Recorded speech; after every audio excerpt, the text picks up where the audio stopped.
New টাউনে দুর্ঘটনার খবর পাওয়া যাচ্ছে। নিউ টাউনে বেপরোয়া গাড়ির ধাক্কায় একজনের মৃত্যু হয়েছে, আহত একাধিক।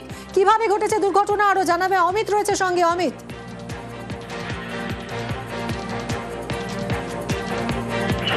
দেখো, নিউ টাউনে যে বিলাসবহুল যে হোটেল কপার থাকা এলাকাতে, সেখানে একদম যে সামনে যে সিগন্যাল, সেখানে একটি থার্ড গাড়ি যাচ্ছিল হচ্ছে ইকো পার্ক থেকে টুয়ার্ড বিশ্ববাংলা গেটের দিকে। সেই সময় সিগন্যালে অপর একটি 4 চাকা বা অপর একটি গাড়ি সিগন্যাল ব্রেক করে থার্ড গাড়ির সামনে চলে আসে। সেই সময় কিন্তু দুর্ঘটনাটি ঘটে এবং থার্ড গাড়িটি নিয়ন্ত্রণ অ্যাক্সিডেন্ট যাতে দুর্ঘটনা যাতে এড়ানো যায় সেজন্য অ্যাক্সিডেন্ট যাতে দুর্ঘটনা যাতে এড়ানো যায় সেই জন্য সে বাদিক তার ঘেঁষেতে চলতে শুরু করে। সেই সময় সিগন্যালে দাঁড়িয়ে থাকা অন্যান্য যে বাইক বা অন্যান্য যে গাড়ি ছিল সেখানে ধাক্কা লাগে। ইতিমধ্যে একজন মারা গিয়েছে এমনটাই বাইক আরোহী, এমনটাই জানা যাচ্ছে পুলিশ সূত্র থেকে। অন্যদিকে বাকিরা ইনজোর্ড রয়েছে এবং তারা বিধাননগর যে সরকারি হাসপাতাল সেখানে চিকিৎসাধীন রয়েছে। এবং অন্যদিকে থার্ড গাড়ি যিনি চালাচ্ছেন তিনিও কম বেশি ইনজোর্ড হয়েছে। অন্যান্য বেশ কয়েকজন যারা যাত্রী ছিলেন বা রাস্তার ধারে যারা অন্যান্য যে গাড়ি ছিল যে সমস্ত গাড়ি ধাক্কা লেগেছে পরপর, তারাও কম বেশি ইনজোর্ড হয়েছে এবং একজনের মৃত্যুর খবর এখনো পর্যন্ত পাওয়া যাচ্ছে।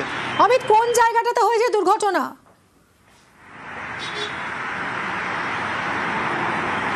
দেখো, ওয়েস্টিন যে বিলাসবহুল যে হোটেল রয়েছে, ঠিক অভিজাত হোটেল ঠিক সামনে যে সিগন্যালটি রয়েছে, অর্থাৎ ইকো পার্ক থেকে আমরা যে বিশ্ববাংলা গেটের দিকে আসি সেই সিগন্যালের কাছে এই দুর্ঘটনাটি ঘটেছে। তোমাকে প্রথমে জানিয়ে রাখবো যে ইকো পার্কের দিক থেকে একটি থার্ড গাড়ি, সেই গাড়িটি যাচ্ছিল হচ্ছে টুয়ার্ডস বিশ্ববাংলা গেটের দিকে। অন্যদিকে বিশ্ববাংলা গেটের দিক থেকে আসা একটি গাড়ি ঠিক ওই সিগন্যালের কাছ থেকে হঠাৎই যখন রং ওয়েতে ডান দিকে কিন্তু সে গাড়ির টার্ন নেয়, তাতেই কিন্তু বিপত্তি। এবং সেই সময় যথেষ্ট স্পিডে ছিল এই থার্ড গাড়িটি এবং সেক্ষেত্রে অ্যাক্সিডেন্ট যাতে এড়ানো যায় সে কার্যত ব্রেক কষে এবং ব্রেক কষার পরেই একদম সিগন্যালের পাশে অন্যান্য যে সমস্ত বাইক বা অন্যান্য যে গাড়িগুলো ছিল সেই গাড়িতে সে ধাক্কা মারে। এর ফলে বাইক আরোহী বা বাইক চালক ছিটকে পড়ে, তাদের মধ্যে তারা গুরুতর জখম হন, তাদেরকে অনেক ধন্যবাদ অমিত।